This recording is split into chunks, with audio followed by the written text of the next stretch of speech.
Welcome to episode 98 of the Camerosity Podcast, the world's first and only open source film and digital photography podcast. My name is Mike Ekman, and it's that time again for another episode. In the last episode, we split the show between the recent craze for a cheap Chinese toy camera called the Chuzhou and our experiences on mortality and what it is like to go through someone's collection after they pass. Although both topics were very different, they both solicited excellent feedback from you all. Tonight, we're sticking with just one topic. At least, that's the plan. We're going to tackle the Ihagee Exakta and Exa cameras, from the very first Vest Pocket models to the final 35mm models made near the end of the 20th century.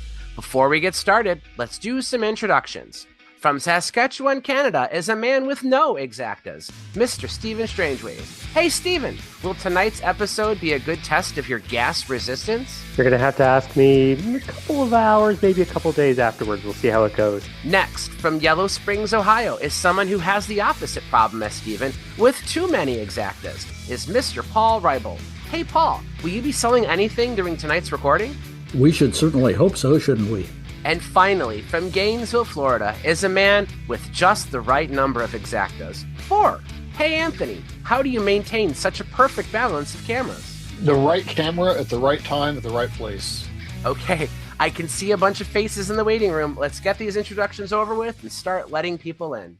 All right, the room is filling up. Lots of familiar faces. Fernando Villava from Germany is back. Hey, Fernando. Greg McCreesh, Ira Cohen, Pat Casey, Eric Kluge. Is that right? Did I say that right? Eric? Actually, it's Lorenz. That's my ham radio call sign. Sorry. Oh, I'm sorry. So, Eric, introduce yourself. I'm Eric Lorenz from Wichita, Kansas, and I am here representing the Exa contingent. All right. This is your first time joining us, isn't it? Yes. Awesome. All right. Daniel. I just see Daniel. I don't see a last name. Yeah, I don't think I put one in the first time I joined Zoom, but I'm calling in from Chicago. Yeah, I have a collection of Exakta bodies here that I'm wondering if we're going to talk about. The Elbeflex. We can talk about whatever you want to talk about. Yes, that's the show. And yeah, an Exakta adapter on a Konica FS. We have Howard Sandler just jumped in. Michael Boudreau. Michael, welcome to the show. Hi there. I'm from Austin, Texas, and I have my grandfather's Varex 2A from 1957. Very nice. Please tell me that your partner's name is named Exakta. No. He's got what looks like his daughter sitting next to him on the chair. That's right. I have some cool right. lenses for that too that came with the camera. All right. Mike Toppo. Mike, welcome to the show. Hey, how's it going? I'm from Atlanta, Georgia. Just here to listen in today. I'm not a particular interest in this camera, but I've never had a chance to join the podcast. So just going to listen in. Well, welcome. The way that the Zoom waiting room works, names jump around, so sometimes I can't tell if I've covered everybody, but I think we have everybody here. So loaded room, exciting topic.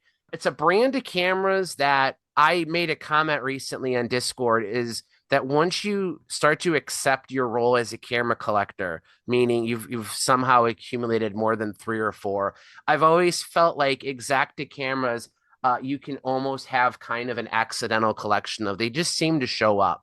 I realize that's not the experience that everybody has, but it was mine because I remember very early on, I didn't really know what I wanted to collect, and I would buy lots of cameras, from Robert's Camera or KEH, and there almost always seemed to be some kind of Exakta or somewhere in the box. It may not have been in the best working condition, but I'll just never forget the first time I got my first working Exakta.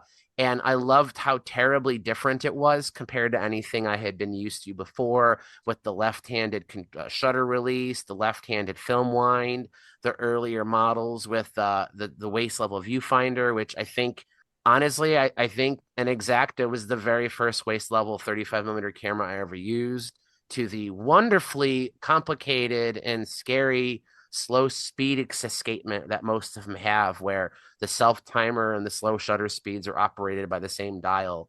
A masterful German invention, if there ever was one on a camera. But there's lots to like with these. I don't have a specific spot to get started, but like we often do, maybe with a little bit of history, because we were talking a little bit before the show got started, and I like the history of many camera companies. That's part of the reason I got into collecting in the first place. But I found that Ihagee's is one of the more interesting ones that I've researched. And while I'm not an expert, and I'm gonna probably gloss over some of the key parts here, but one thing that I've found interesting about Ihagee is that it was founded by a Dutchman named Johan Steenbergen in the early 20th century. The company initially made roll film and plate cameras. They were mildly successful in the 20s and 30s and such like that. They released the first Exakta, which was a roll film camera using 127 film, really just called the Exakta, but today we call it the Vest Pocket Exakta. They started to use that term later on when they released the 35 millimeter versions. But my favorite part of the story was in the late 30s, just before World War II had broken out. Steenbergen had kind of seen the writing on the wall for German industry because, they were based in Dresden, where there were a lot of other German camera makers too. And he predicted correctly that at some point the German government would probably start to seize German assets and take things over for themselves. So he split up the Ihagee company into two separate entities. The first one, which he filed under his own name with international law, controlled all of the Exakta and Ihagee intellectual property, the patents, all the designs, the trademarks, things like that. And then separate from that was a separate Ihagee company, which was like all the capital, meaning the factories, the hardware, the machines that built the cameras and such.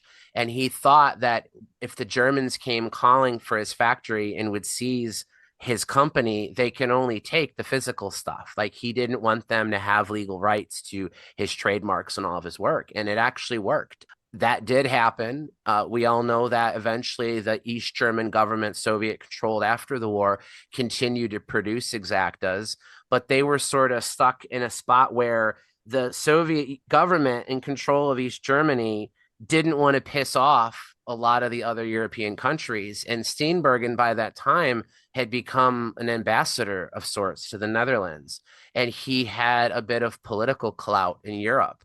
And East Germany, or the East Germans, even though they were, quote unquote, behind the Iron Curtain, they still needed to make money. They still needed to produce things and sell stuff. And that's why you see a lot of East German cameras were sold all throughout Europe and somewhat in the United States. But they knew that they needed to sort of play nice with the Dutch and sort of honor those patents. And if maybe no one has ever wondered this, and I'm the only one, so if so, I apologize. But if you look at the history of the East German camera industry after World War II, you'll notice that a lot of those companies all merged in and became part of Penacon, like Balda, Serto, Velta, KW, Zeiss Icon even came part of VEB Penacon. And while Exakta or Ihagee eventually did, they kind of went the longest. They stayed separate for a lot longer than most of those other East German camera companies. And that's why throughout that time, Steenbergen was trying to use his resources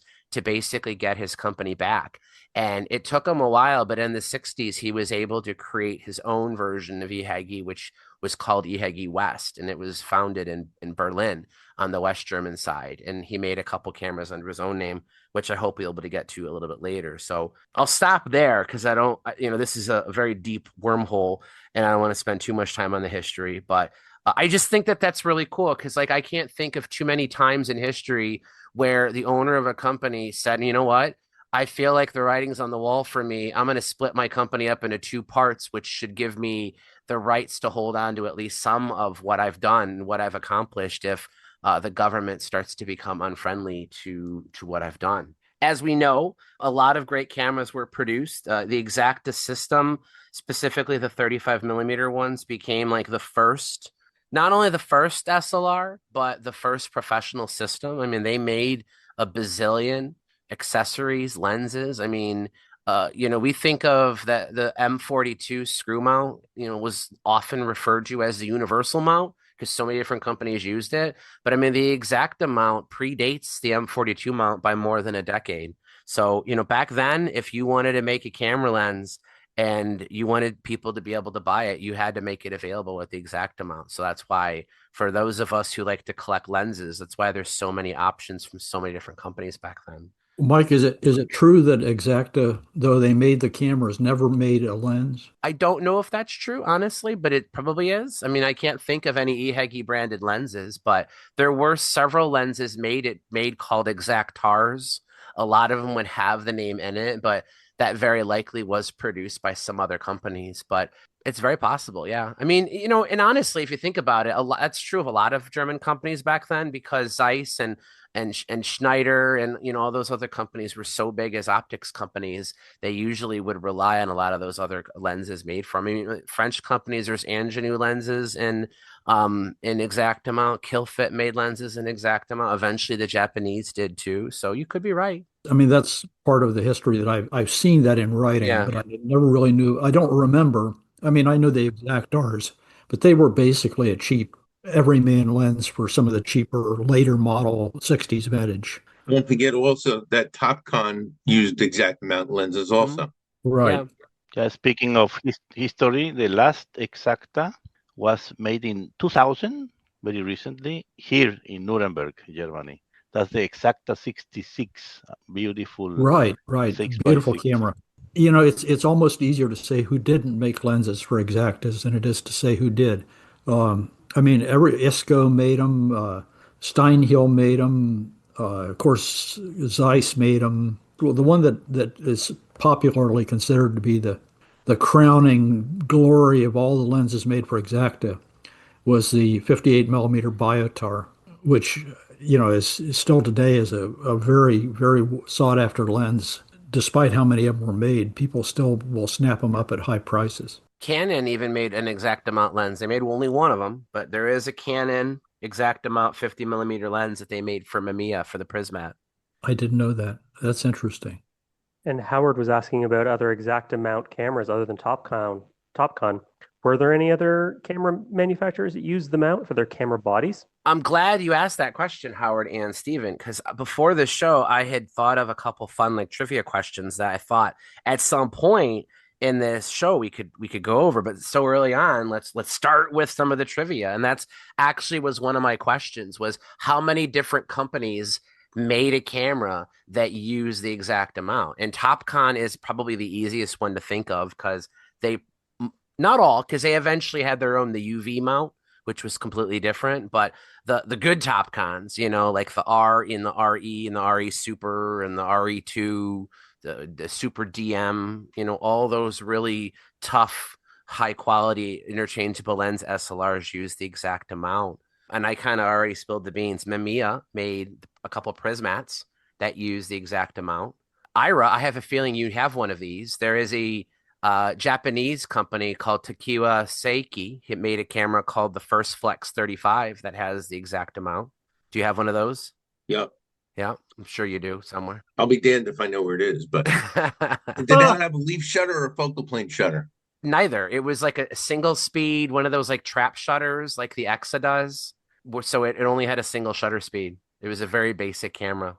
It probably doesn't count, but if you consider that Exakta Ihagee sort of ceased to exist after the early 70s, VEB Penacon continued to produce the Exa cameras, and they produced Exas all the way into the 1980s using the exact amount, eventually switching those over to the screw mount thread. But, I feel like that is a separate company.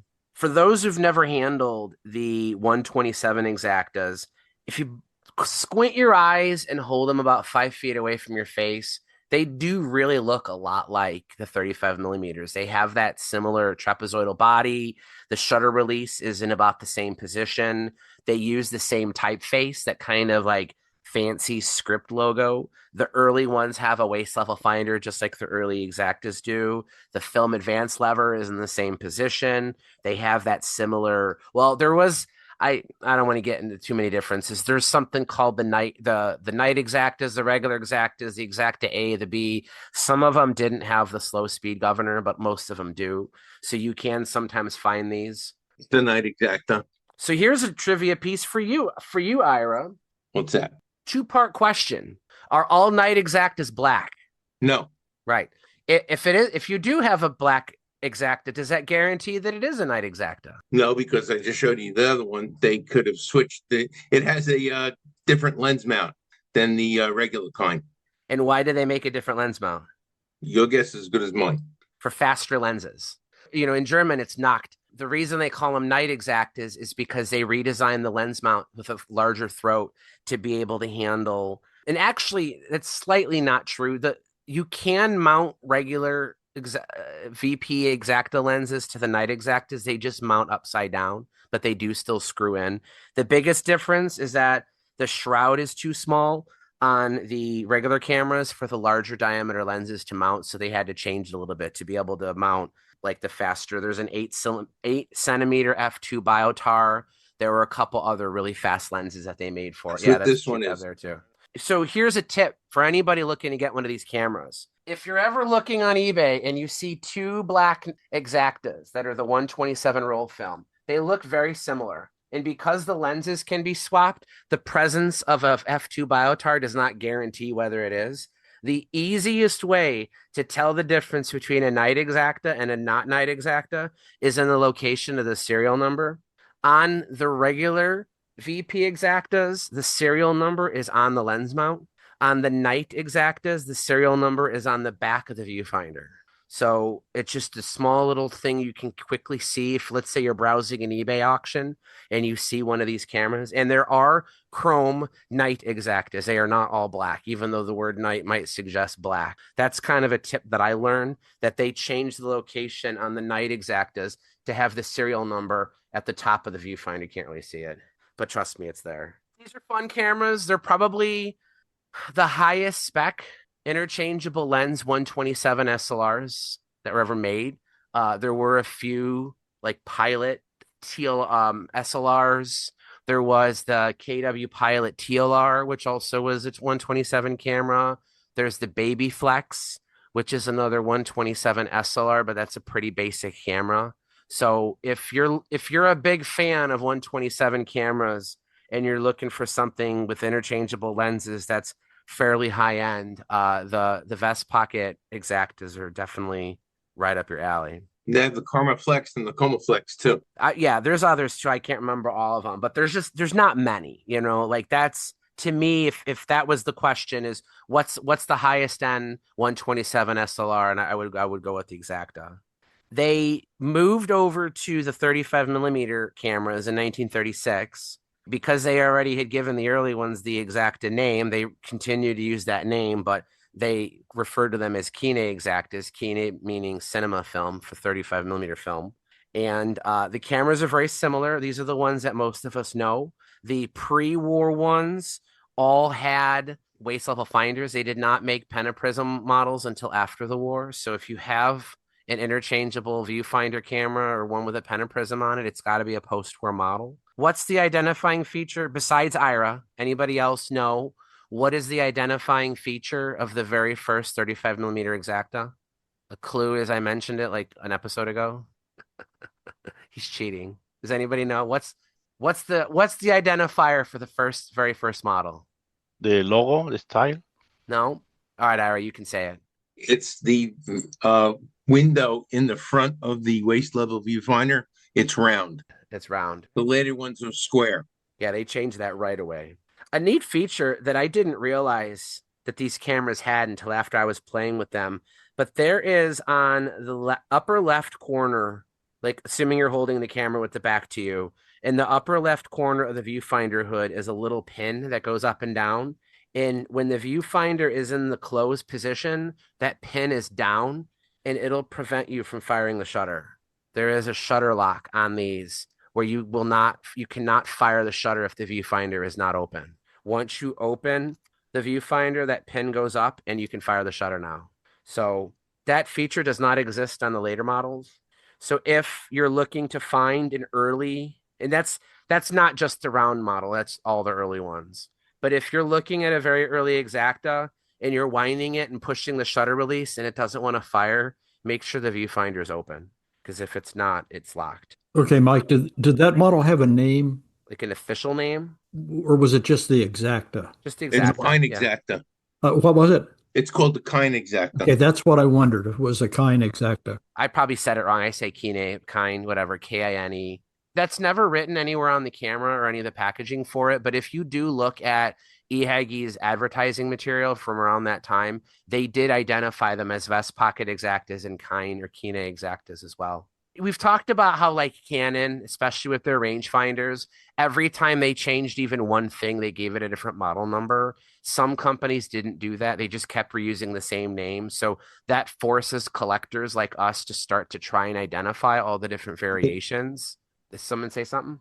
Ira giggled because he's guilty of that. Yeah. So there's been many different books that have attempted to categorize all the different variations of Exakta cameras. And there was one site, and I know I'm going to say his name wrong. I'm going to butcher the hell out of it. But it was Wrotniak. I think his first name was Alexei. He was from Poland. He had created a website in like the early 2000s, I think. And he did a really excellent job of identifying all of the different variations of the Exakta. He summarized different books that have attempted to do it too. He had a great website. It was one that I used very early on. He differentiates between the different categorizations plus his own and describes what's different about them. So that very first model with the round window is called the 1.1. Then there's like 1.2, 1.3, 2.1, et cetera, like that. But the point is that website went offline, and the guy I found out had passed away, so that's why it went offline. But when that type of information disappears, sometimes you can find it on like website archive sites like the Wayback Machine. What I ended up doing was paying a company to manually extract those files and send them back to me in HTML format. And I've started rehosting dead websites, sites that are no longer online that I find still are useful. It only works with early HTML websites. So like it can't require like complicated JavaScript or, any goofy like plugins or anything like that. But for anybody who knows what I'm even talking about and remembers that website, that Wrotniak website that had a ton of awesome and exact information, that's hosted on my website now. So you just go to mikeeckman.com/WROTNIAK. Mike, I have a question for you. Sure. When I got my first Exakta, it was a Varex that I picked up from Bernard. But it has a crazy story behind it. Apparently, Bernard hired an agent to track down the engineer who was the last engineer working at Ihagee on the Varexes, knocked on his door at home and asked if he had any cameras. And the guy was like, yeah, sure, I got the camera that I brought home from myself from work. Bernard bought it off of him, and I had bought it off of Bernard. So I've got this beautiful, and it was one of these ones that was a special run that was apparently made for Soviet VIPs. So they had like different quality lines that they would run, and there were cameras that were for general public release, and then there were cameras that were reserved for VIP customers. And mine got the VIP treatment.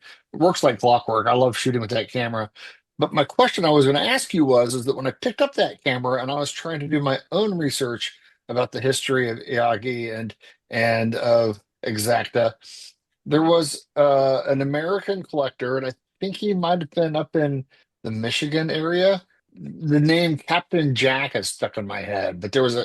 Do you know, Paul, what I'm talking about? Yeah, he had a big website and a huge collection. It was literally called Captain Jack's Exakta Collection. He passed away a couple of years ago. Well, I was going to ask you if you'd considered slurping that site, because that was a wealth of information. I mean, there's a ton of information on that website. There is a book called Exakta Obscurities. Okay.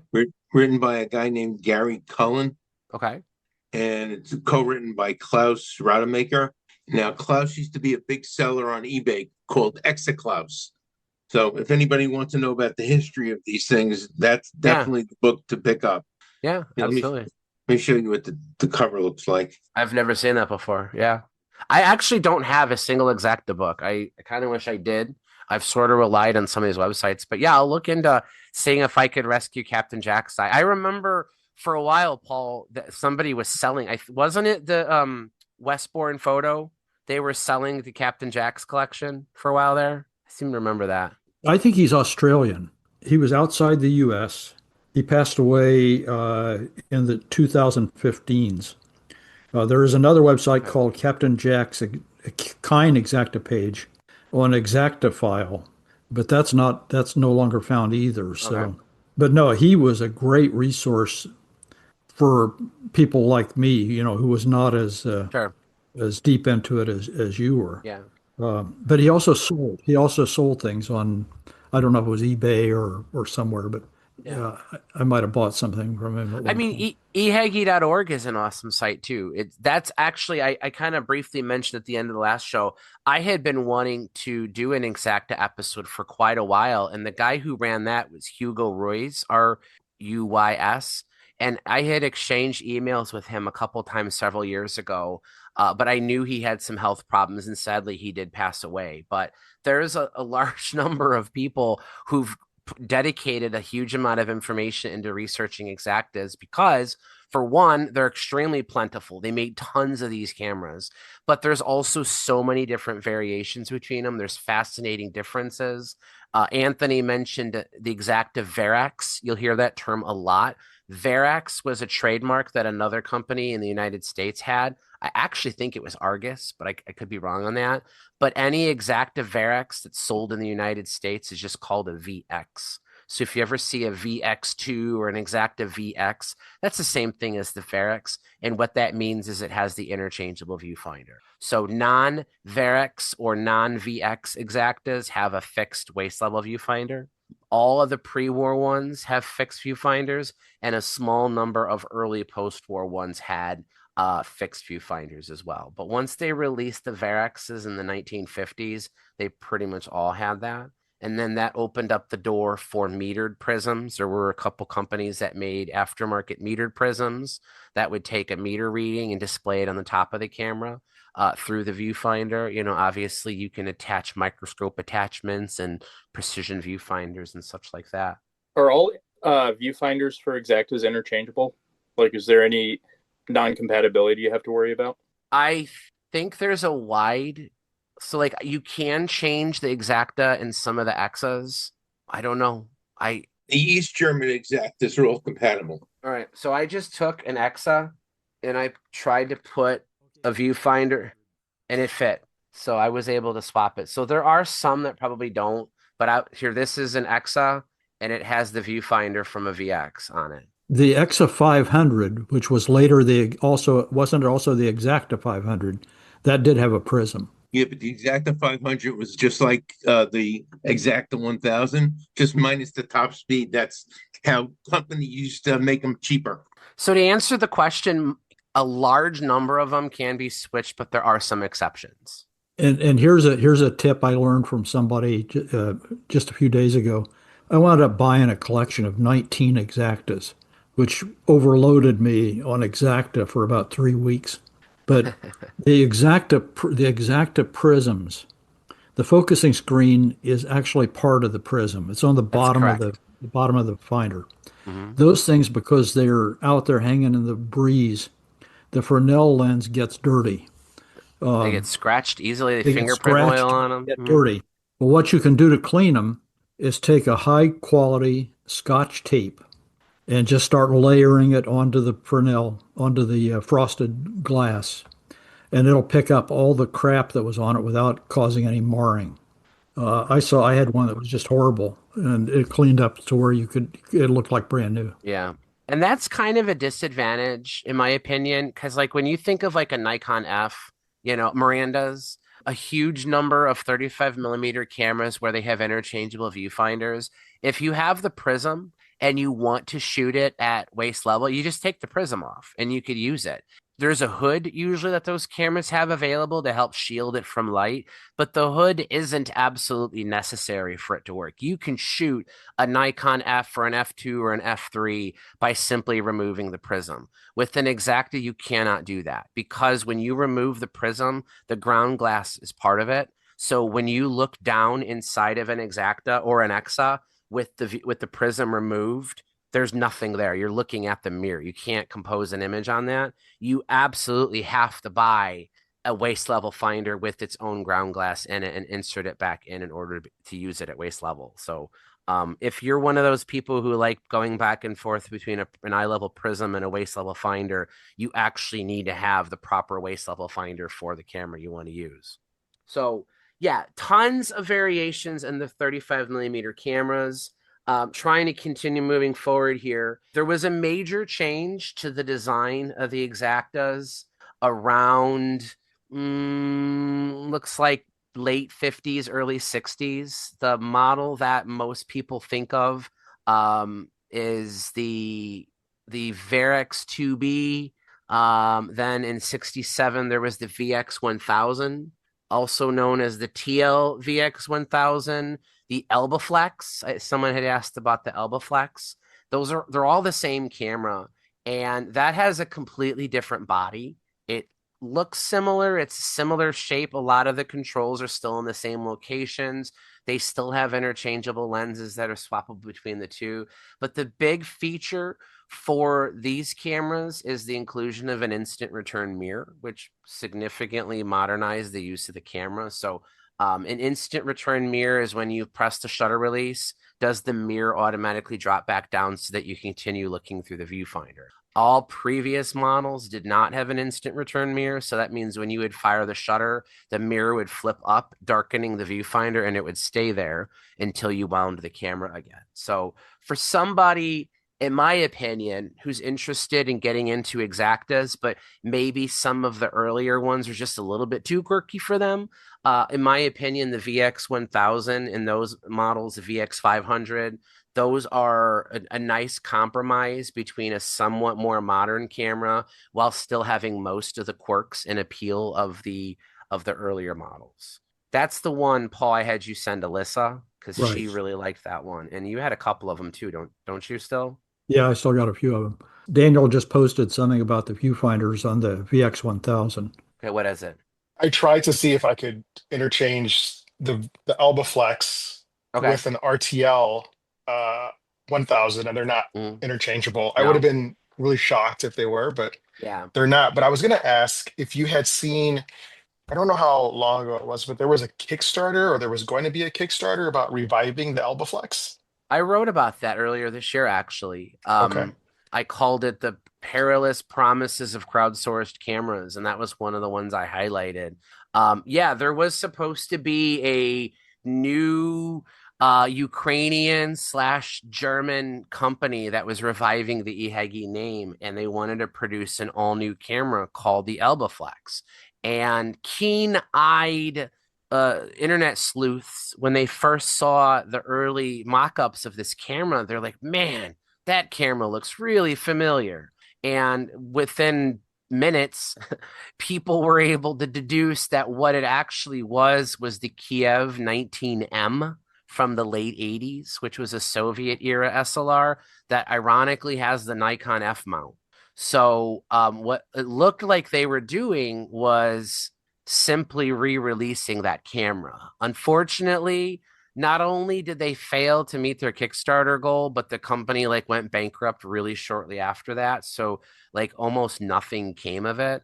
But because it was based off of a camera that already existed, it looked pretty much done. A lot of times you see these fanciful Kickstarter, Indiegogo things, and they're pre-prototype versions that don't look anything like what maybe the final version might be. But in the case of the camera you're thinking about, had it been released, it literally would have just been a modern version of the Kiev 19M, but with different branding. It had you could get it with a wooden hand grip that was fancy, different color, grips and stuff like that too. So it would have been cool, but no, it really, apart from the Yashica FXD digital camera they're talking about now, has absolutely nothing to do with the original Yashica camera, and neither did that Elbeflex have anything to do with Ihagee. But you have, Dan, though, you have a real Elbeflex, the original one, right? Yeah, I do. That's the VX1000, just for a different market. That's really all it is. It's the most awkward camera I've used aside from an Alpa, but I like it because it introduced me to Topcon cameras. Yeah. So, and here I am saying that of the Exaktas, the Elbeflex and the VX1000 are the easier ones. So I hate to scare you away, Daniel, but if you go back to any older models, they get even more quirky than the one you already have. Well, well, speaking of quirky, how many people on this chat have ever used the film cutter on an Exakta camera? the little blade. Uh-huh. They put it there for a reason. When I was a kid, I cut my finger on it. Well, now see, that certainly counts as using it. He used it. Maybe not for its intended purpose, but he used it. So what is the intended purpose, Paul? The intended purpose was that if you didn't want to shoot the entire roll, but you wanted to be able to process the film you had just taken the pictures of, you could use a film cutter, which was a blade that was over next to the take-up spool, and it would cut the film and allow you to take it out in the darkroom. And then you would reload the remaining pictures onto the take-up spool and keep shooting. The picture was that important. Wouldn't it be worth sacrificing whatever was left on the roll? Well, no, we're talking about olden times, Ira, when people didn't have a lot of money. And in like the 30s and 40s and even into the 50s, a single roll of Kodachrome, I did the math one time.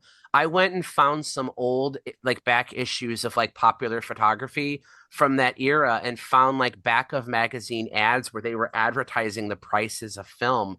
And to get like, I don't remember the numbers off the top of my head, so I'm just going to make up numbers here, but the equivalent with adjusted for inflation of a 36 exposure roll of Kodachrome back then was like the equivalent of like $40 to $50 today. So film, especially color slide film early on, was extremely expensive. So on top of that, did Exakta, like Leica, did they make their own take-up? In other words, for 35 millimeter film, you'd roll your own and you'd use a cassette from the company, a take-up, and then so that the point being, if you cut it off, the film and the take-up was, or no, I guess not. I'm looking at mine. No, I guess that wasn't the way that worked. It was meant to be cassette to cassette. So you would have a supply cassette and a take-up cassette. Right. Actually, somebody was asking about that blade. Here it is. I don't know how visible. Hook. Right. Yeah, here's the blade. Yeah. There's a screw on the bottom of the camera, and you unscrew that, and that pulls the thing down. It's a little claw. Right. That supposedly is sharp enough to cut the film. Does anybody know how to uniquely identify a genuine Exakta spool? What's different about it than any other spool? Anybody know? Tell us, because I don't know. It's got a blue tip. Yeah.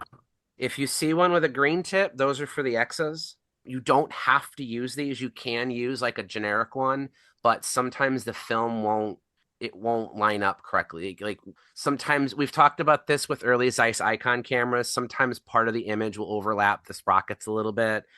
It may be a little bit harder to load and unload. But if you see an Exakta with a spool, so it's a metal removable spool, and the tip of it is blue. Like it's anodized blue metal. That's the original spool for Exakta. So in theory, you should have two of these in a camera. They're very hard to find because they almost always get lost because most people are fine with just using just regular, spools. I have an Exa right here I'm trying to open. Yeah, see, mine doesn't even have one, but I've seen them before. You'll see these where they're green. Those are for the Exas. Yeah, Fernando's holding one up that... Is it a green one? Yeah. Yeah, there he's got a green one. And if you were to ask me, Mike, what's the difference? I don't honestly know besides the color. Would they have come with a cassette as well? My guess is yes, because you wouldn't want to have a naked spool in your camera if you're trying to go from cassette to cassette. So these may have even fit inside of an outer shell. I will be honest with you, I don't know. I apologize. I don't know everything there is to know. That's why I was trying to get an expert and they've all died. So we're doing the best we can. But yeah, I would assume that you would have used some type of cassette. It didn't have to be like a Leica one, because they don't have that little open and closing part to it either. So it could be a regular 35 millimeter cassette? Yeah.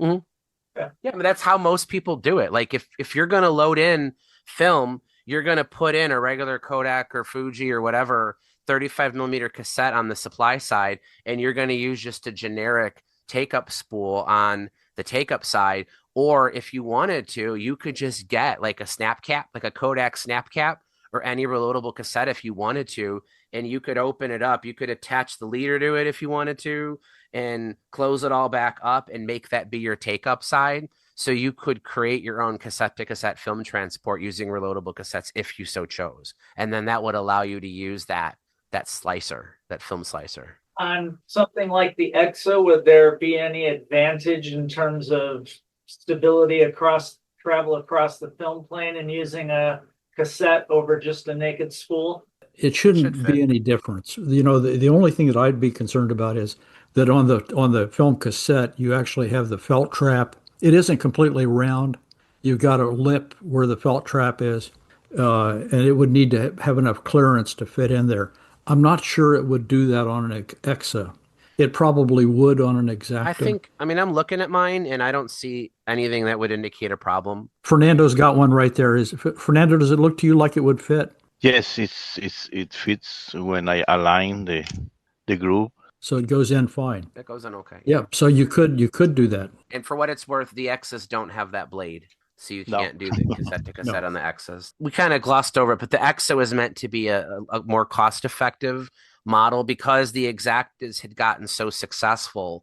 There were so many lenses, but these were expensive cameras. I mean, if you look at old advertisements for Exaktas in the 1950s, to get an Exakta with even like a Tessar was the equivalent today of several $1,000s. So Ihagee, and by this time it was the Soviet government, they wanted to expand their customer base, so they created the Exas it uses the exact same lens mount, so all of the lenses from the Exakta will work on the Exa.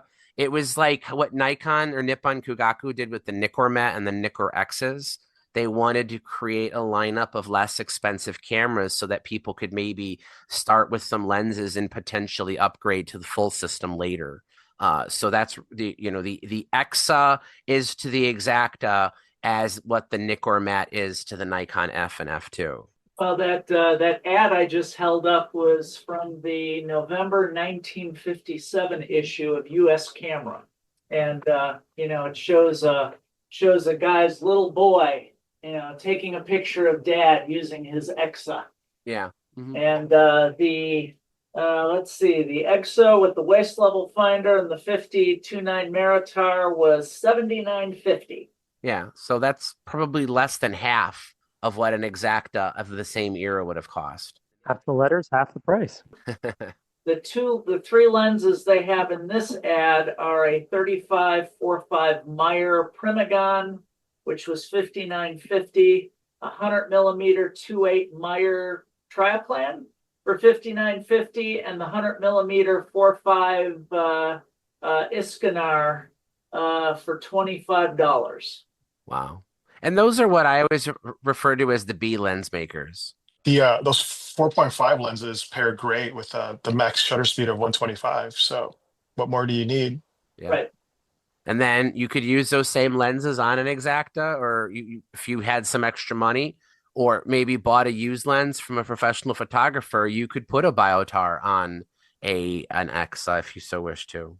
So a fun bit of trivia about Exas, and I have one here, is when they first came out, they were incredibly popular. Like, they were unprepared for the demand for these things.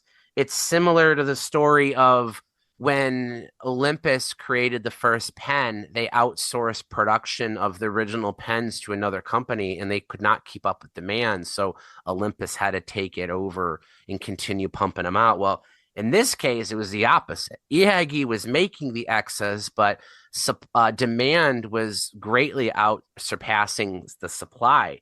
So they turned to another East German company called VEB Rheinmetall, which created their own version of the Exa, which looks from a glance exactly the same. It's got the same exact body, the same list of features. It even has Exa in the same typeface, same lens mount, but it says System Exa. So if you look, I'll have a better picture of this in the show notes when we're done. But across the top, it says System Exa, and then you'll see Rheinmetall. I don't know how to pronounce it. But this is not made by Ihagee. This is made by a completely different company with their blessing. They were, basically told what to do. The only place you'll actually see the Ihagee name on it is on the back of the viewfinder, but they didn't actually make these cameras. So if you like, Ira had mentioned earlier some of the rarer, less common Exaktas, Exas, this is kind of a desirable one to have because it's the Exa that's not really an Exa. It's made by some other company. Rheinmetall still exists and sells a lot of weapons. Okay. shipping to Ukraine. So I said it's sort of right. Rheinmetall.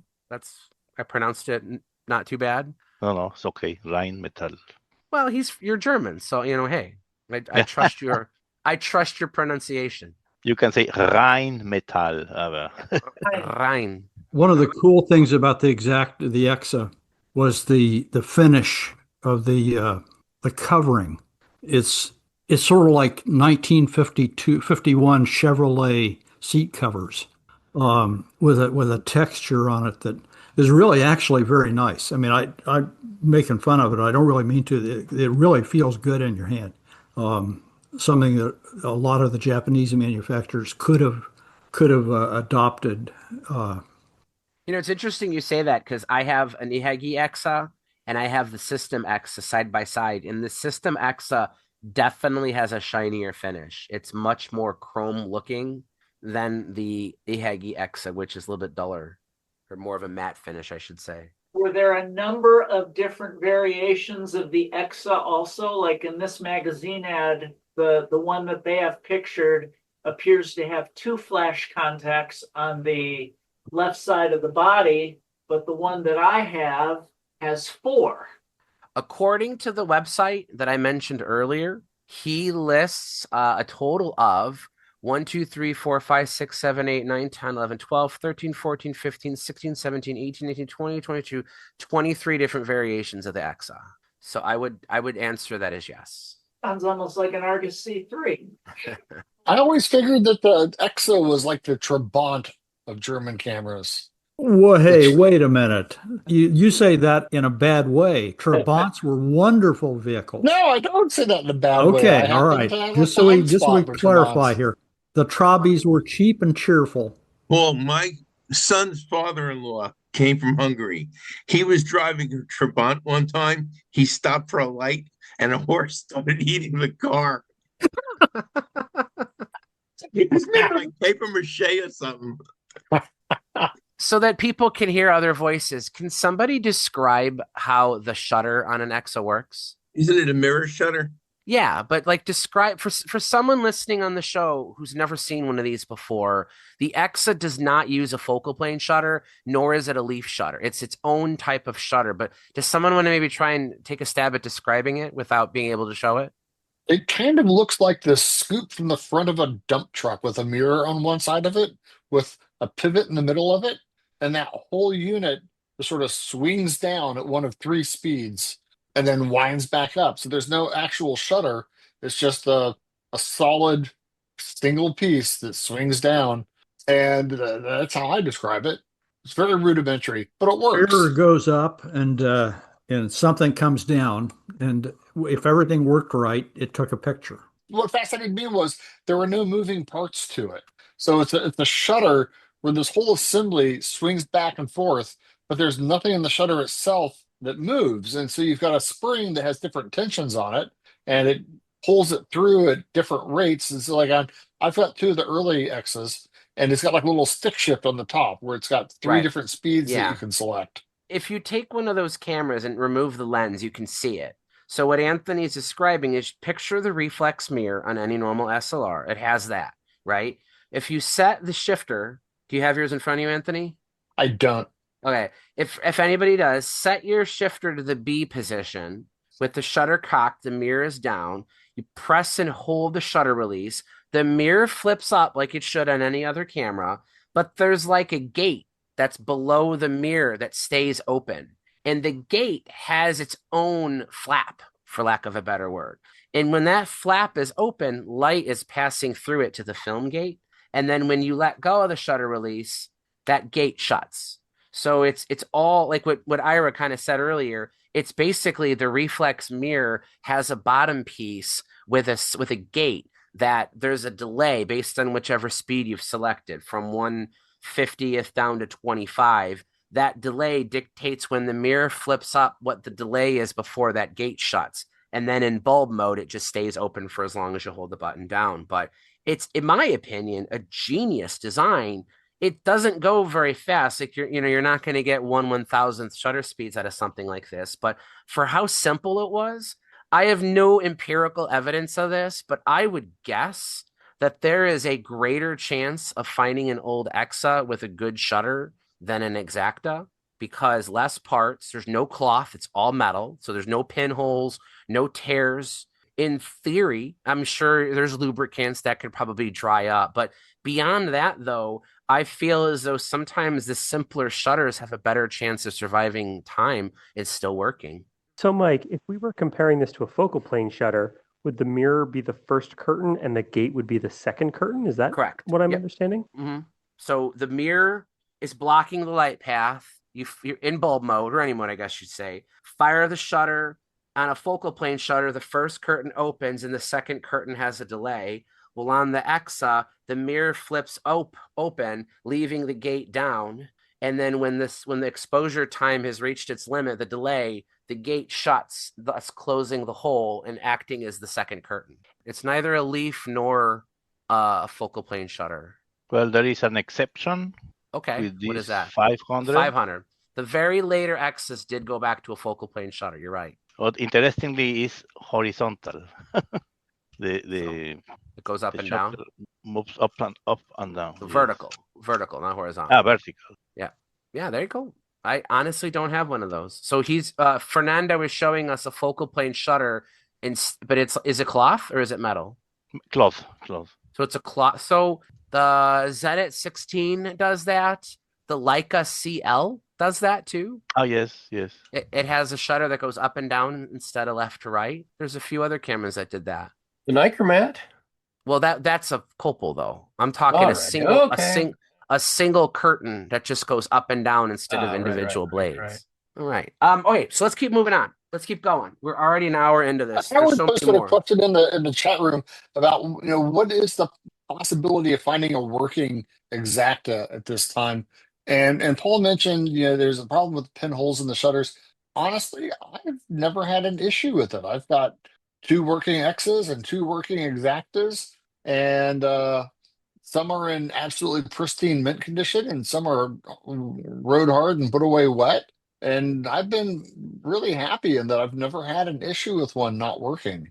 Well, I actually asked the question because I had heard about pinholes in the shutter, but I've seen so many for sale where the wind lever was stuck like sort of 180 degrees forward that I thought it was a camera designed so that you pulled the wind lever back counterclockwise, like on an Agfa Carrot. No, it does move. It does move about 180 degrees. Pardon me? It does actually travel that far. It travels. Yeah, but degrees. I've seen them like put up for sale, and you can see it in the forward position in the pictures. I thought that's the way it was by design. No, the return spring on that camera was very weak. And I see. The same was true of the Nikon S series. It's very common to see them where you have to manually return to the shooting position. Paul, what was your ratio of cameras of that lot you got that worked versus didn't?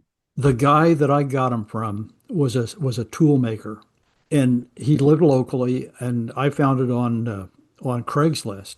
And oddly enough, I didn't know this guy. I have done business with the company that he was an engineer for, but he was a tool maker. He taught himself to repair them. So he overhauled all the cameras that I had and knew how to put new shutter curtains in them. So that's not a good measurement of their dependability. No, well, he needed to. And I've sold, of the 19, I think I've sold 10. And not a single one of them has had a problem. They've all been good. On the other hand, the X's that I got 6 or 8 X's. And I've been selling, I have them listed on eBay. I'm selling the lenses, and the rear body cap is an Exa body. So you get a free rear lens cap that's shaped. You might be underselling them. They're pretty neat cameras, but I get they don't work. The ones I have, none of them work. So he didn't want to mess with them. So that sort of defeats my theory that the X's may be more reliable. Well, no, not necessarily. This guy just, he bought them because he liked them, but he probably bought them and they were broken when he got them. And this isn't obviously a guarantee by any means, Howard, but in my experience, I don't feel as though the failure rate of shutters on Exaktas is any better or worse than any other cloth shutter camera from the same era. I mean, you can get a Minolta 35 rangefinder, a Canon rangefinder, a Leica, and insert whatever other focal plane shutter camera here, and they could all have pinholes and rotted out curtains. And then you could get a Soviet Fed that has mint condition curtains. And it's just a lot of times it's environmental. A lot of the companies, even Nippon Kugaku, Bob Rodoloni told me that in the early days of making the rangefinders, the material that they used to coat the cloth curtains, they sourced from like half a dozen different companies, because a lot of these companies were like learning as they were going. I mean, there wasn't one single source for shutter curtain material back then. People just had to make stuff. And he said that the one material that ended up being the best for the Nikon rangefinders was sourced from a company that made parachutes. So whatever material that parachutes are made out of have some kind of weather resistant coating, and that whoever company that was able to make good material for shutter curtains for the Nikon rangefinders early on. So I think that has more to do with it, like who originally made the materials, rather than a brand of camera has a shutter that's more or less likely to be in good shape. Yeah, if you think about shutter curtain material, it needs to be durable and it needs to be very thin, because it's got to wrap around a couple of rollers to make it work properly. And lightweight, because you don't want the weight. Has to be lightweight. Yeah, lightweight, durable, and very thin. So with Leica shutters, what you find is they dry out. The material that they made them will dry out and crack. With the Exakta curtains, my experience, the only ones that I've seen that failed, they didn't fail because they cracked or tore. They failed because they developed little pinholes. Yeah. And there's all kinds of things that can cause that. I mean, in the roller mechanisms. Last episode, somebody had asked about repairing an Exakta, and I had my shutter curtain replaced by Eurotech Camera here in Austin. So I just wanted to put a plug in for them. And he used a shutter curtain material that was sourced from Japan for Leicas, is what it was sold as.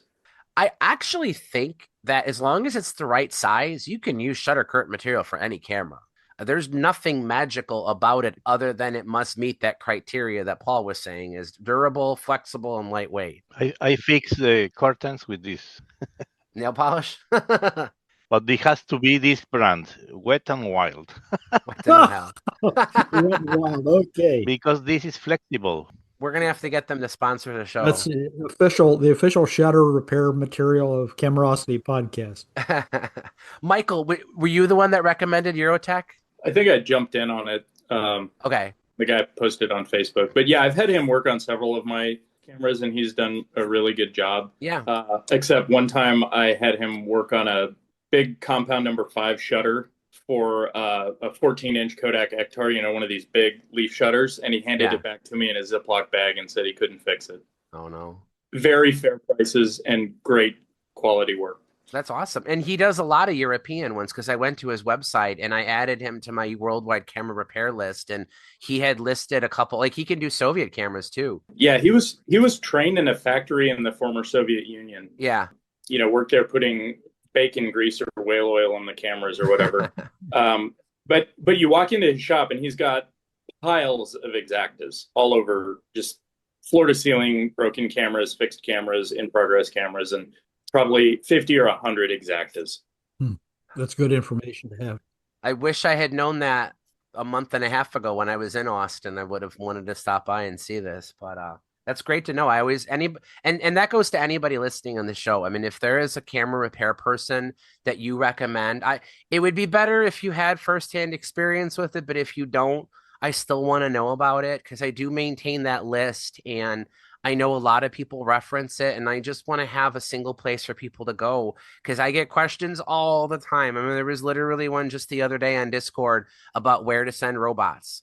And the only person in the United States who says they'll do it is Radu, but, slow and expensive. So, I mean, if you're looking for a quick and easy fix to get a Robot Royal or a Robot 2 working again, I mean, unfortunately, there just isn't one. And you take a risk sending these things to some of these people to get it fixed. The reason that Radu works on the robots is he used to work for Carl Heitz, who was Right. the importer of robot cameras. In Ticina and Alpa, right? And Alba and Killfit. Killfit, right? Because I know he'll do the Ticina, that little tiny wrist camera, and he does great work. I mean, I've had 2 cameras CLA'd by him, my Contax One and my Contaflex, and they both came back great. So the guy, and I know Ira, you've had a ton of stuff done by him. Yeah. You probably get on the short list though, because you've spent so much money with him. But for somebody to just contact him and get a CLA on a robot, I mean, you're going to pay for it. And, you know, you're going to wait about 2 years. Right. And people sometimes don't like to hear that because they want, you know, now. So, Mike, let me ask you about the most famous Exakta in the world. That was exactly what I was going to bring up, Anthony. Rear window? Rear window. Jimmy. Rear window. Everybody So, has that so let's just clear up what that lens was, because there's a lot of misinformation. I know that Paul knows. Yep, 400 millimeter kill fit. It's the 400? I think it's a 400. Was it a 300? Yes. No, I it's thought it was 400. a 3. It's the 4. I'm sure of it. Because everybody thinks it's the 3, and you can at least find the 3s, but the 400s are much harder to find. And if anyone out there has a 400 millimeter kill fit and they need any lens mounts for it, see me, because I have 11 pounds of lens mounts for kill fit lenses right now. What about the 300? The 300 is very close. For people who aren't keen-eyed observers and don't care about absolute authenticity, I think the 300 is a sufficient alternative, but the correct one is the 400 millimeter kill fit. I'm saying, Paul, do you have the an Alpha mount for a 300 kill fit? You know, I think I do. I'm 90% sure I do. Speak to you later. Yeah, we can tell Alpha, we can tell kill fit stories. Mike and I have just spent a week. Well, yeah, we won't get into it. Killfit made lenses in different lens mounts. Exakta, M42, Alpha, blah, blah, blah, blah. The one they never made it for was Miranda, M44 mount. Well, Mike and I had 4 macro Keelar lenses, all of which had M44 mounts on them. I didn't believe it. I mean, I believed it, but I couldn't believe it when I saw it, because I saw these things new in the box. 40s Beautiful or 90s? condition. 40s. 40 millimeter Ds and Es, both. And they were all M44 mounts. Beautiful condition. And I just looked at it and saw the screw mount, because I have the macro 40 millimeter in an M42 mount. I use that lens all the time. So I know Paul had one in the Alpha mount, but it has a loose mount and it wiggles. And I was hoping to maybe get him a nicer copy of it. And I'm like, hey, Paul, I got these M42 versions of the Killfit. He's like, great, I can adapt those so easily. And I was like, well, here you go, buddy. And I gave him to him, and he looks at him. He goes, wow, great, awesome. Screw mount lens. Because who could, with the naked eye, you can't tell the difference between 44 and 42 millimeters. So he gets them home, tries to screw them on. Damn, things won't fit. Sure enough, they're 44 millimeter, not 42. I ordered an adapter to fit M44 to Pentax K. Screws right on, just like it should, and can adapt to mirrorless cameras. But you know, they don't make a lot of adapters. While we're speaking of adapters, one of the things that I got that I think was from the estate of Captain Jack, because it was a while ago that I picked this up, was an official Olympus pen to Exakta adapter. Olympus pen? Olympus pen. Oh, pen. I'm sorry. Go ahead. Olympus pen to Exakta. So I can put my 58 millimeter biotar on my Olympus pen, the SLR, and it's beautifully. But yeah, I put my 35 millimeter Exakta mount Zeiss lens on my Olympus pen, and it's just one of the. It's got a beautiful box, and the box actually has the Gothic F on it. Yeah. But it was an official Olympus pen product to adapt Exakta lenses to the half frame camera. Exakta mount lenses are great. I mean, the only thing that's hard about it for people who try to adapt them is that they don't all have automatic stop down apertures. So if you have a lens that has the little paddle or the button to use it on a mirrorless camera, you can't always lock it into the stop down position. So it gets frustrating when you try to use it. You just have to hold it down while you're pressing the shutter release on your digital Yes. camera. You Yeah. have to keep it pushed down in order to stop it down when you shoot. Was that pressure actuated diaphragm, did that originate with Exakta? Were they the first to do that? Because I've seen that on Adixa and on early Miranda cameras as well. Yeah, it probably was. It probably was an Exakta feature because those two companies would have been somewhat after. My guess is it would be a lens company probably came up with it. I mean, because the camera itself does not support automatic diaphragms, so at least not the early ones. Yeah, the Alpha lenses do that also when you push the button to close the diaphragm down. Right. So somebody, whether it was Zeiss, it could have been Ingenue, it could have been Kilfit, who knows? I mean, one of those companies at some point said, hey, we want to sell you new lenses with automatic diaphragms, but this body doesn't have any way to trigger it. But if we put a button on our own lenses that just hovers over the button that's already there, I would guess that a lens maker came up with that, not necessarily Ihagee. You're right, Mike, because a lot of the Exakta lenses were preset lenses. Right. So they didn't have to have that paddle at all or the button, the external button. Somebody else, Alpa had the same automatic stop down type system on some of the current lenses. I want to come back to that, but before we get too far away from Rear Window, I found the exact model of the 400 millimeter lens is called the Kilfit Fern Kilar, Kilar 400 millimeter lens. And then the body, it's hard to tell exactly which one he has because there's a piece of black tape over the logo, but you can very clearly tell that it's a Varex model because it has the release and you can see the top of the pentaprism on it. So it's either going to be a Varex or a VX or any one of those early 50s interchangeable prism models. Just unfortunately, we'll never really know exactly which one because there's a piece of tape on it. But the lens is definitely the Kilfit Fern Kilar 400 millimeter lens. And I've got to tell Anthony something. I've got the absolute perfect lens for you to adapt to your Pen F. Okay, what's that? Olympus actually made an Exakta mount 4 centimeter f3.5 Zuiko lens. So you could adapt an Exakta mount Zuiko to your Pen F. Oh, that would actually be very cool. Oh, that is a little odd. Yeah, I think it's contemporary with the Leica mount 4 centimeter f2.8 that Mike has. So why would a Japanese company in that time frame make an Exakta mount lens? Was there?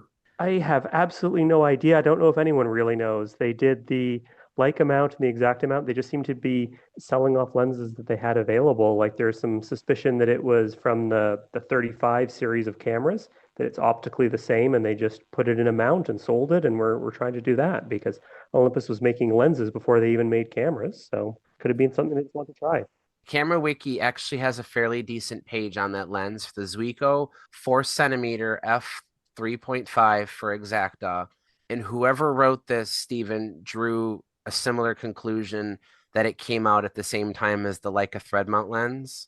So my guess is, I'm just guessing here, somebody at Olympus is like, we need to sell more lenses. And they're like, well, what can we make them in different mounts for? And they probably said, well, let's put one out for Exakta and let's put one out for Leica. And that's probably what they did for, if I had to guess, a very short period of time. But there's some pictures of it here. Does it have a production date on it, Mike? Well, there are about 4 different versions or so. There are different colored letter ones and I think different cosmetic variations. So they did a bunch of them. It says that it was for sale in 1953.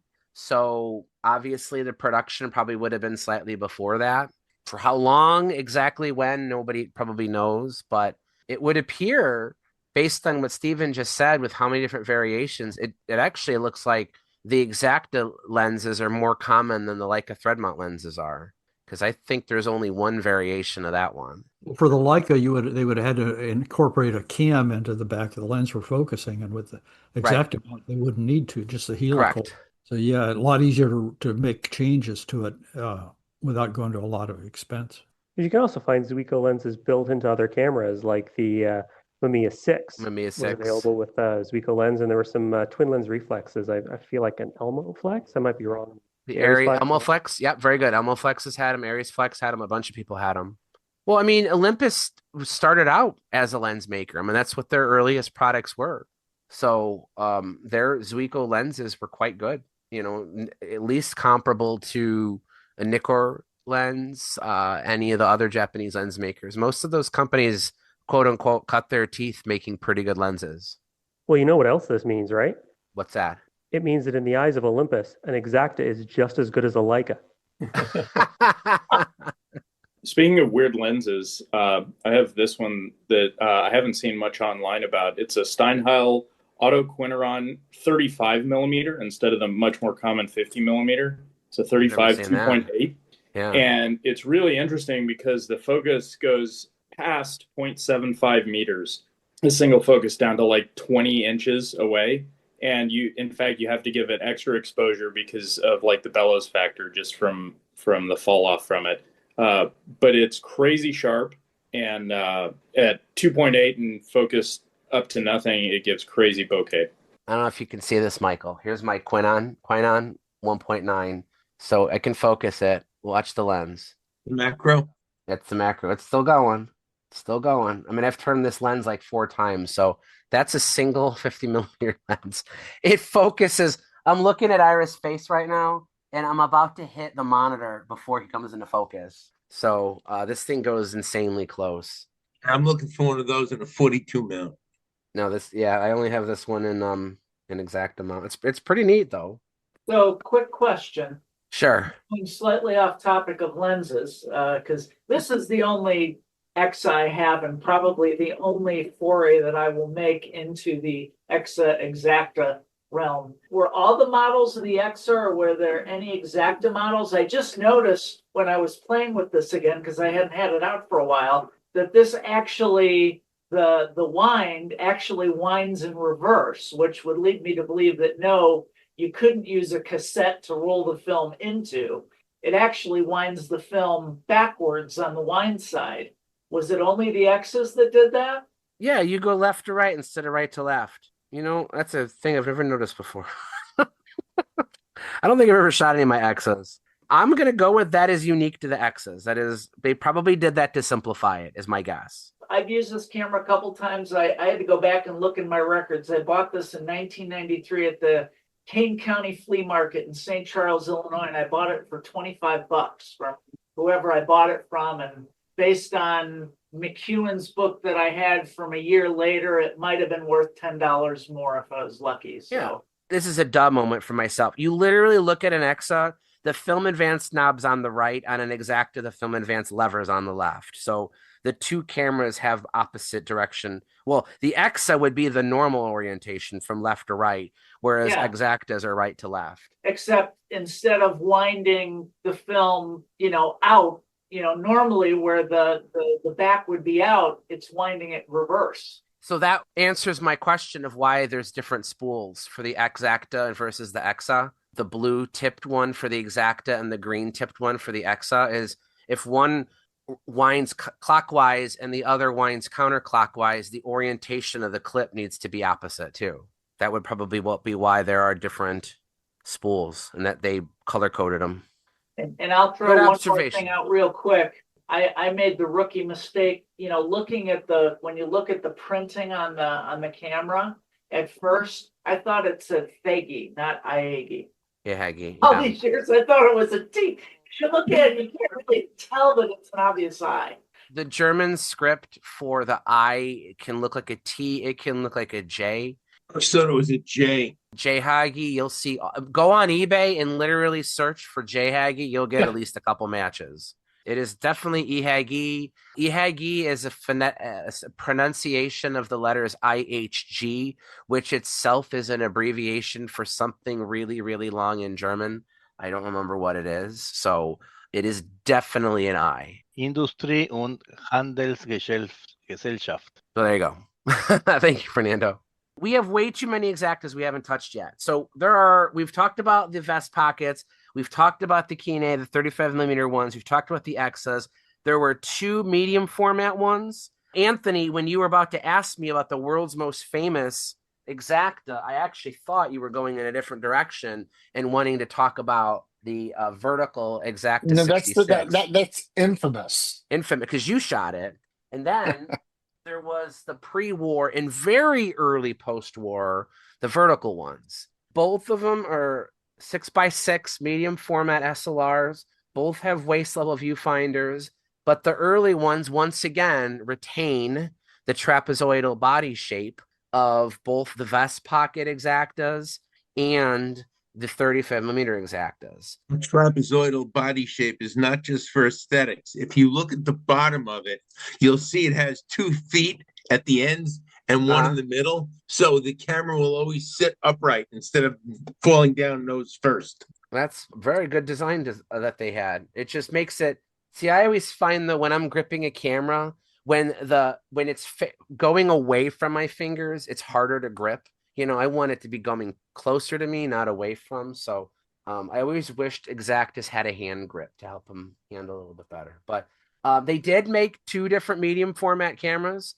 Once again, they use that beautiful Exakta script. The ones like this that I'm holding up, the ones that have a horizontal film transport, sometimes you'll see them labeled as Exakta 66H. That's a collector thing. That's not official. The later models got even more complicated. Those are the vertical transport ones. They have one of the craziest features I've seen on a camera. It has a little film reminder dial that's kind of like an Etch-a-Sketch. You can literally take like a stylus and write notes to yourself on it. And then when you want to clear it, there's like a wiper that you slide left and right, and it erases what you wrote on the little Etch-a-Sketch window. Gee, Mike, since they had 2 different 6x6 medium format Exaktas, both with the same name, they probably share the same lens mount, don't they? The answer to that would be absolutely not. So Exakta created, in just over a 15-year window, 4 different Exakta cameras with 4 different lens mounts. The 5 if you differentiate the Night Exaktas with the regular Exaktas, but the 127 cameras were thread mount. They were screw mount lenses. We all know what the 35mm Exakta mounts are because that's the most common one. The horizontal ones have one type of lens mount, and the vertical ones have a completely different lens mount. And I know because you have one, Ira, what would be the next lens mount that appeared on an Exakta camera? And this is circling back to something I started off the show with Johann Steenbergen was a shrewd business person, and after the war was trying to get his company back. So he formed his own new Ihagee West. What camera am I talking about? The Real. Yes. See, I like having Ira because I can command with mere thoughts. So the Exakta Real is, I don't know about you, man, but I love this thing. It is really neat. This was an attempt to modernize the Exakta. It has a film advance lever, has a focal plane shutter, a new larger diameter lens mount that was more in tune with what other people were doing at the time. It has an internal trigger for the automatic diaphragm, so no more buttons. What I think is kind of neat is it has twin shutter releases on the front. It has one in the exact same location you would find the older Exaktas in, and then there would be another one on the right side. So whether you're right-handed or left-handed, there are separate shutter release buttons. Both are threaded for a cable release if you want, on either side of the lens mount for this. Unfortunately, though, it was a failure in the market, extremely expensive to produce in limited numbers. By the time this even hit the market in 1966, the Japanese had already begun to dominate the camera market. And it was very clear by that point already that the Japanese had a knack for not only producing good cameras, but they were able to produce them for far cheaper than what the Germans were able to. So unfortunately for Mr. Steenbergen, who is trying to get back his company's good name and come up with an all-new modern Exakta, he only partially succeeded in that the camera did have some nice modern features and is gorgeous to look at, but nobody wanted it because in order to buy one of these things, it was prohibitively expensive. But after this camera had been released for a couple years and failed to secure a lot of buyers, he didn't give up. He was very persistent. He decided, I'm going to make another camera. This time, though, I'm going to use the Japanese to make it for me. So in the early 70s, maybe it was late 60s, I can't remember, he worked with Cosina and had the first ever Japanese made Exakta, which is called the Exakta Twin TL. The Twin TL is a fairly typical Japanese camera. Once again, it has a left shutter release, just like the old Exaktas do, but a top shutter release as well. So like the Exakta Real, it also has two different shutters. You can hear me hitting the buttons.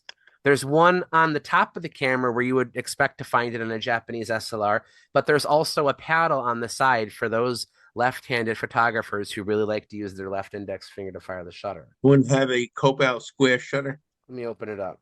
It doesn't say that. So it is a vertically travel. You know how the Copal square would usually say it on the blades? It is a vertically traveling metal blade shutter. It's probably related to the Copal in some capacity, but I'm not 100% sure the origin of this shutter, but it is a metal focal blade shutter. What's the lens mount, Mike? It is the Exakta Real's mount. Okay, now if you fire the shutter on the top of the camera though, how does it stop it down? They're just linked together. So when I press, you probably can't see this, Yeah. but when I press, oh right, shutter, okay, yeah. So when you press the top, it's also pushing in the side. Right. The See front. how it's going down? Yeah, yeah.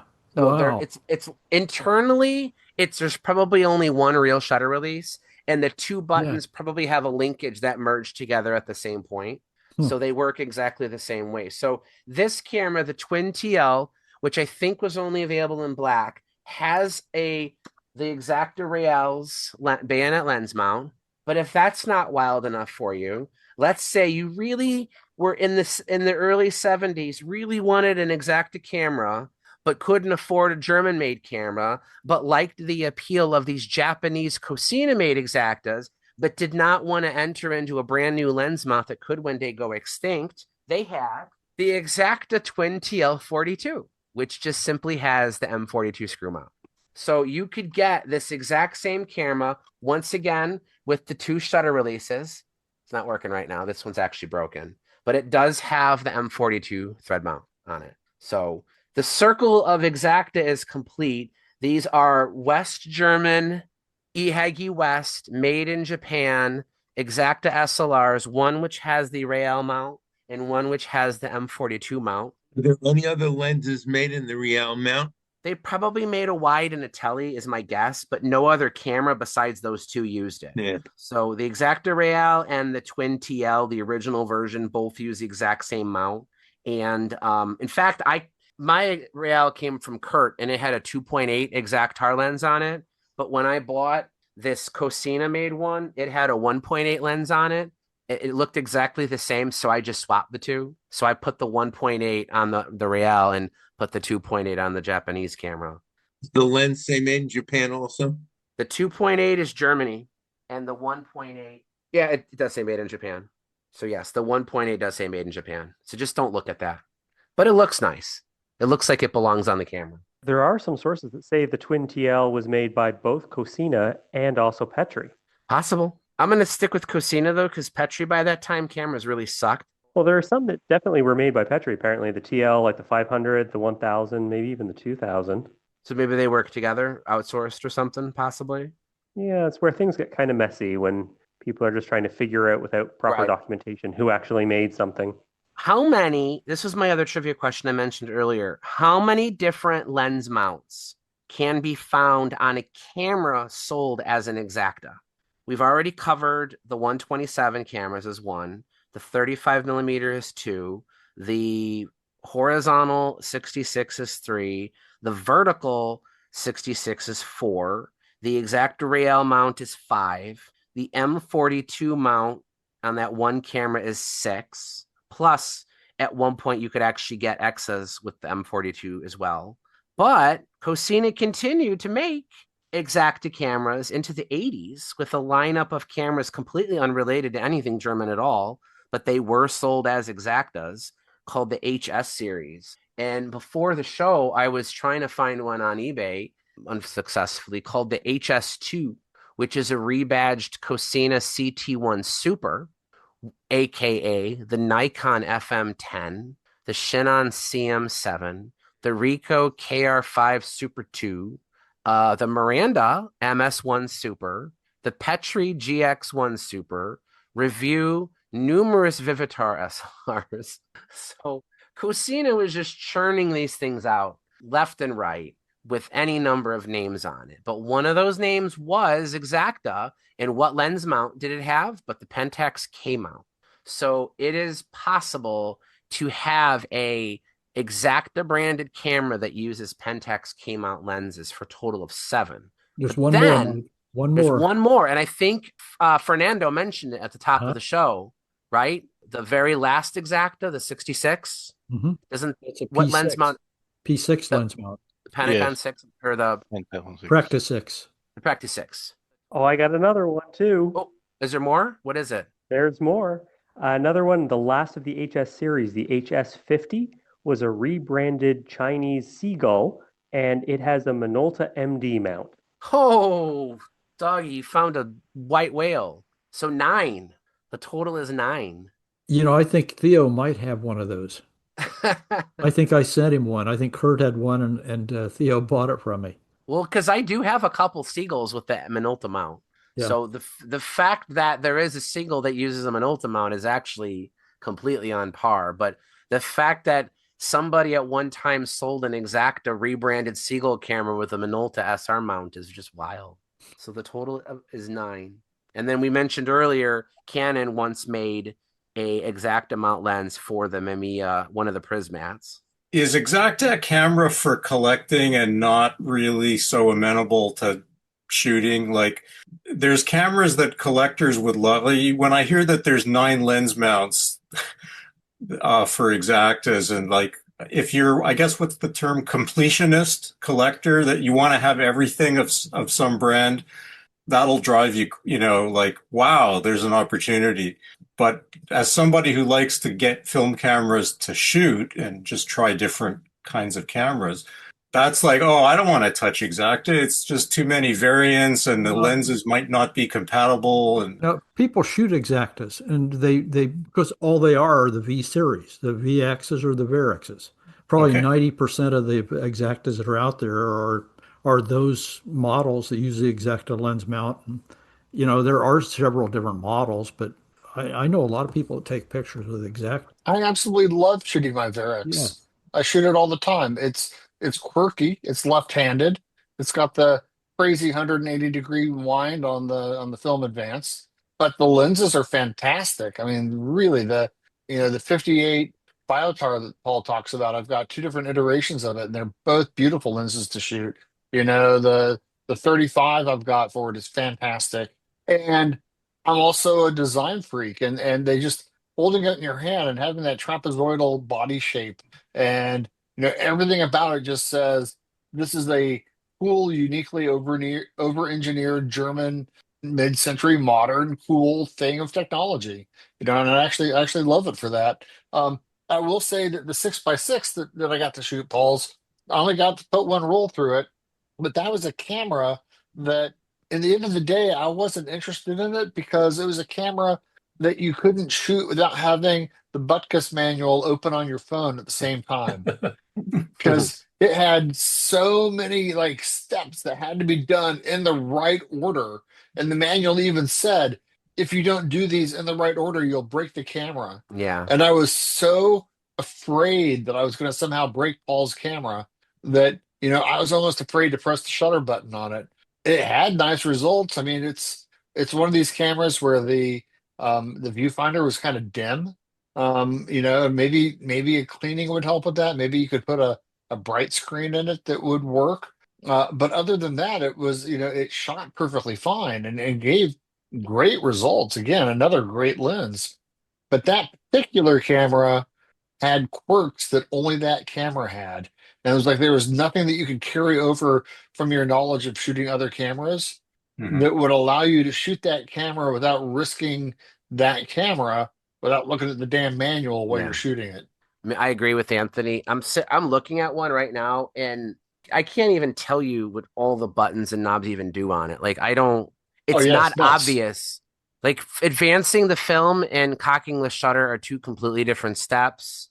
They're getting the film compartment open. You have to read the Butkus manual. Getting the film to load up to the first frame takes a its own procedure that is counterintuitive. I've seen Anthony load that camera, and it was an interesting thing to see.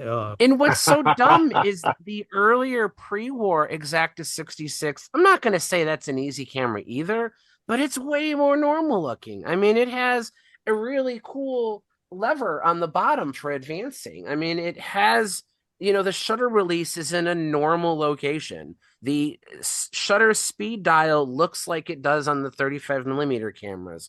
They took a complicated design and spinal tapped it not even to 11. They turned that sucker to 40.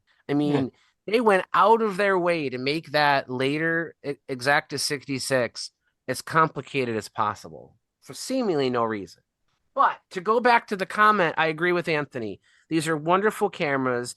He said they were over-engineered, and I think that's an important distinction to make because we have to remember these were professional scientific use cameras, right? Like if you shot an SLR in the 30s and 40s, you needed to have a very specific reason for wanting to do that.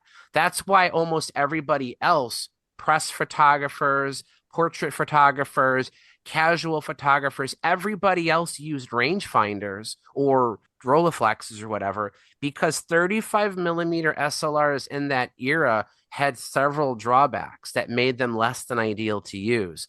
But if you needed it for macro work or close-up work or copy stand work or microscopic use, and you had a scientific need for it, and you had the budget to buy a top of the line system camera, that's what the Exakta was for. So we are lucky today as collectors and casual users of these cameras to pick up something from Paul for $75, but the inflation adjusted price for a 1930s Exakta with a biotar in today's dollars is like a car payment for us today. I mean, these are very good cameras, and if they're found in good condition, Michael mentioned that guy down in Austin, for those of us in the US that may want to send one to get repaired. I honestly might just pick one because, I mean, I do have several that work fine, but I would like to have one that I know has been recently serviced so that I have that option to continue using it in the future if I so choose so. And don't forget that in Rear Window, L.B. Jeffries was a sports photographer who specialized in shooting motorsports events. And so at least when they shot that film, which I'm looking at here, I believe was 1957, maybe 58. Let's see, what year was this made? 1954. So in 1954, this was a camera that was considered to be a working press photographer's camera. I mean, Hitchcock would not have put it in there. That's not a detail he would have casually just overlooked. I mean, that camera didn't randomly appear in that film. You would have needed to have a reason to have one of these. And that's why they're so common. That's why they're so built to such high standards. That's why there's so many lenses made for them.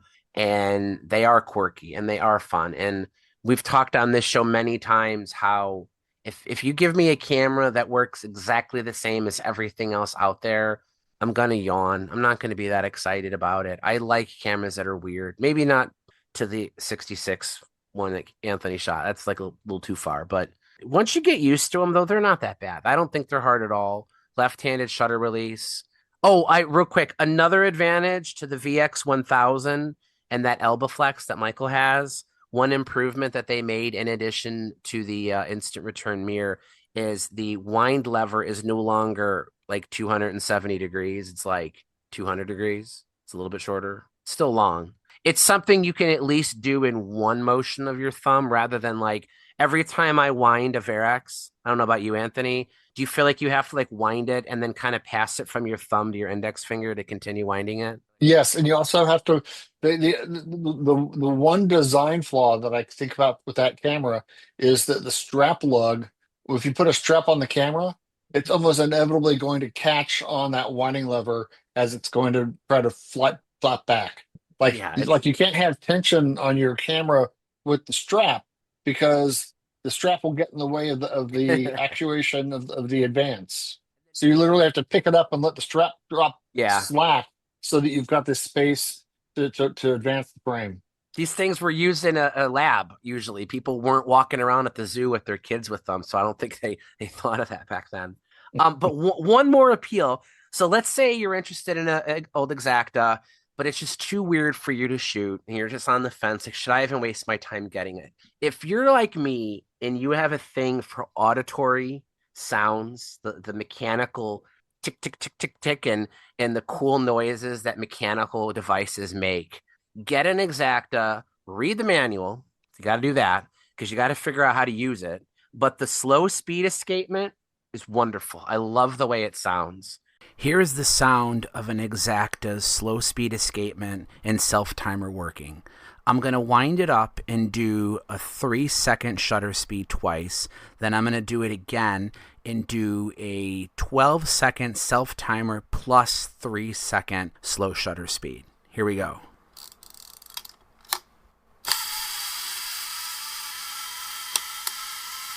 That was a 3-second shutter speed. I'm going to do it again.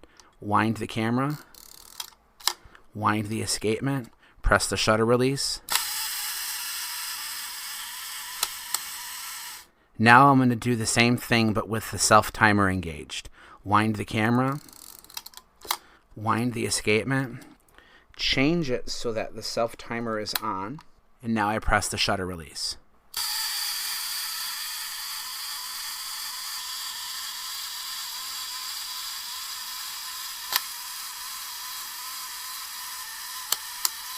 I love the way it sounds. I could sit there and just wind that camera and just keep firing it. And unlike, there's always that belief with vintage cameras, never play with the self-timer.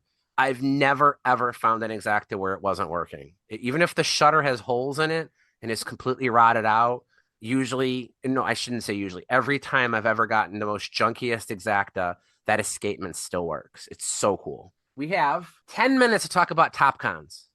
I guess we already did. I'm going to ask a question that gets asked a lot, just in interest of time, is, are all Exakta lenses and Topcon lenses interchangeable? Someone had asked a question on the Discord that they had heard that there is a difference in the mounts between the two. And I could answer that as, no, the mounts are not different. The mount between an Exakta and a Topcon is exactly the same. However, there is still some lens incompatibility. We already addressed that a little bit with the button that triggers the automatic diaphragm can pose problems because on a Topcon, the shutter release is on the right. On the Exakta, the shutter release is on the left. So if you mount one of those Exakta lenses to a Topcon, you're going to have one button on one side, one button on the other. It'll still work. It's just kind of weird. There are a small number of Topcon lenses. I think the 5814. I don't have one, otherwise I'd check it. I think that it obstructs the shutter release on some Exakta bodies. So while the mount itself is not a problem, the physical size of the lens can be a problem. And then a third problem, which I have encountered, is that inside of the mirror box, at least on the RE Super, I don't know if this is true of all the Topcons, but on the RE Super, the reflex mirror is physically larger than that of an Exakta. And if you mount an Exakta lens on a Topcon body where any part of the rear lens grouping protrudes into the mirror box, there's a chance that it's going to hit the mirror. I know for a fact the pre-war Schneider Xenon 50F2 does that. If you mount it to the camera and you focus it to infinity and try to fire the shutter, when the mirror swings up, it's going to hit the back of the lens and it'll jam the shutter. So there are a small number of Exakta mount lenses that will interfere with the mirror on a Topcon. There's a small number of Topcon lenses that'll interfere with the shutter release of an Exakta. And then the ones with those external buttons just don't line up with the shutter release correctly, but still technically work. So for the most part, a large number of the lenses are interchangeable between the two. I mean, that's why Topcon shows it, but it's not 100%. There are even some Topcon lenses that won't work on Exakta cameras because they're actually Topcon cameras. There's the Exakta EDX2 and EDX3, and they are actually rebadged Topcons, the RE200 and RE300, with the RE version of the Exakta mount, got rebadged as Exakta cameras. And it still uses the same mount? Yeah, it's the RE mount with the aperture indexing. Really? Because the later Topcons use the UV mount, which was originally a leaf shutter, and then they later changed it to a focal plane shutter, even though it's the same mount. So there was definitely some tomfoolery going on there. Yeah, the RE200 and 300, were those before the UV, I think? They were late No, 70s. they were very late. The UVs came out in the 60s, like the Univex, I mean. That was Tokyo Kogaku's plan of coming up with a more economically priced Topcon. The first one was called the Wink Mirror. I did a review of one. Yeah, there was a Topcon Wink Mirror S, which I reviewed, that came out in 1963. I think the original one came out in 62. Yeah, 1962 would be the first UV mount Topcon. And the ones you're talking about, the RE200 and 300, were like 77 and 78, I think. Yeah, I think you're right. Topcon, I'll just say this. I think, Paul, UV mount Topcon, stay away from. The lenses are good. The bodies suck. Right. If you want to try and adapt the lens, fine. Go for it. They're optically good, but the cameras almost never work. I've never once found a Unirex that worked properly. Like, it'd fire the shutter like once every 4 times maybe, but you'd waste the crap load of film. The Wink Mirror that I reviewed would only fire every other time. Most of the time, though, they're completely dead. Does anybody have any questions? This was a big gas episode, so I don't know, Paul, if you sold anything. Maybe there might be some increased demand for Exas, but if you have any of those VX1000s left, or someone's listening to this and you're interested, I mean, they're worth taking a shot at. I mean, they're fun to use. They have enough of the quirks to where you still get like that experience that Anthony was talking about, but they're a little bit more modern. Like Michael said, that he has his Elbeflex, and that's about as far back as he wants to go. They have the instant return mirror. They have the shorter throw. They even redesigned the door, because sometimes the Varexes and the early Exaktas, getting the film door open sometimes can be a little tricky. They sometimes can get stuck. But on the VX1000s, they improved that and made it a little bit easier to open and close as well. The ideal camera to me would be a VX2 or a VX1000, and find one of the Zebra 50 millimeter Pancolar lenses. That's the classic setup. Yep. A Biotar would be better, but you'll pay 3 times as much for a Biotar as you would for a Pancolar, and the Pancolars are excellent lenses. Yeah. The Pancolar took the place of the Biotar in Zeiss's lineup, but they are not the exact same lens. Some people say the Pancolar is a cheaper lens, and maybe it is, but optically it's excellent. I've been really impressed with the images I've shot with the Pancolars. On a digital camera, I doubt you'd notice a difference between a Pancolar image and a Biotar image. And they're pretty too. I like the ones that have the, like you said, the zebra. Yeah, they just look nice. I haven't been keeping up with the chat, so I do apologize for that. I wanted to be able to get a quick update on the Cincinnati show, but I think we've run out of time. Maybe we'll try to cover that at the top of the next show. We don't have anything planned yet. Next episode is number 99, which means the one after that is 100. We're on the doorstep of episode 100 of the show, which just blows me away. So trying to come up with something fun to do for 100. We don't yet know what we're going to do for 99. Maybe we'll just use that to kind of catch up on all the little topics that we've sort of missed, or give maybe updates on some of the things we've talked about in the previous episodes. We could talk Practiflex. Practiflexes, yes. Paul, what color Practiflex did you just find? I just found a brown Practiflex with the brown leather lens cap, which is a white whale. I mean, it's a brown whale. It's a brown whale. But usually the whales are black, but this one was brown. As always, the topics and discussions on the Camerosity podcast are influenced by you. We are going to be doing the next episode, number 99, 3 weeks from today. So that's Monday, October 6th at the usual time, which means we should be hitting 100 later in the month. So stay tuned for announcements for both of those. For those of you on the Discord server, I changed how I do the show announcements, so hopefully they're a little bit easier to find than how I was doing them before. The join link to the show never changes. It is the exact same one over and over again. So make sure you bookmark it in your browser. If for whatever reason you forget, it's super easy to remember. It's just simply join.camerositypodcast.com. If you need even more of a reminder, you can go on our website and order a t-shirt. Get a Camerosity Podcast t-shirt. It has not only the join link printed on it, but we have a fancy QR code, which although I knew it worked, somebody did scan it at the Cincinnati show to get to our website. So I'm sure that it works. All right. Well, that's it for this one. Thank you guys for coming. A lot of information. Sorry for all the Exakta gas, but that's what we were trying to do. I hope to see you guys soon and have a good rest of your week, everyone. Good night, everyone. Thank you. That was informative. Good night. Bye-bye. Adios. Thanks, everyone.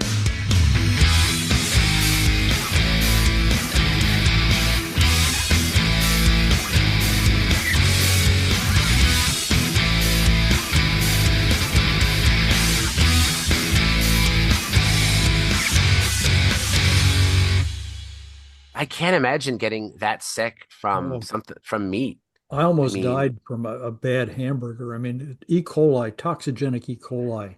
It's like the norovirus. I mean, it's one of those things that can last forever. I mean, it can. And that was from meat, though? I thought that was always vegetables. No, it's from hamburger. Okay. It can come from anywhere. Yeah. A lot of it, like there was an E. coli outbreak in the U.S. that was in packages of spinach at the grocery store. Yeah. And they determined that it was the fact that there were deer that were infected with E. coli that were running through the field, and the deer were shitting on the vegetables as they were nibbling.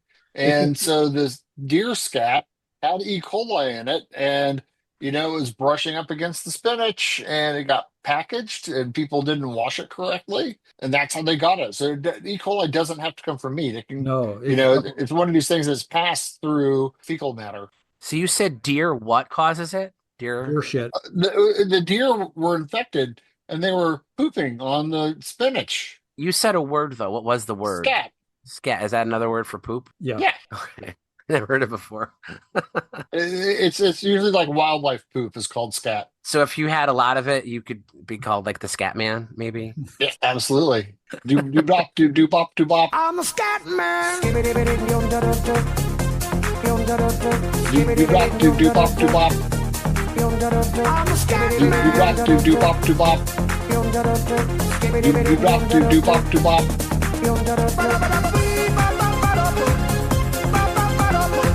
Do bop, do bop, do bop.